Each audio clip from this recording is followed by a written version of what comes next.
আজ 20/10/2025 আমরা খুলনা বিভাগের সমস্ত শিক্ষক শিক্ষিকা ও কর্মচারী সব ডাকবাংলা মোড়ে একত্রিত হয়েছি এবং খুলনা জেলা প্রশাসকের কার্যালয়ের অভিমুখে রওনা হয়েছি।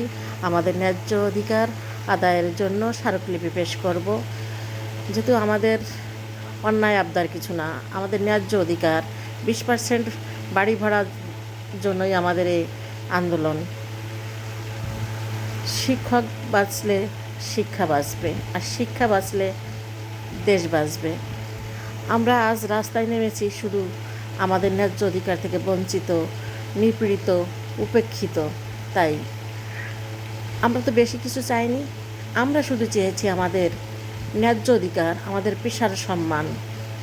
কেন আপনারা এটা দিতে ব্যর্থ? আপনাদের সব খাতে ঠিকঠাক মতন বরাদ্দ থাকে, শুধুমাত্র এই শিক্ষকদের বেলায় আপনাদের কার্পণ্য, এই বেলায় আপনাদের কোনো টাকা থাকে না।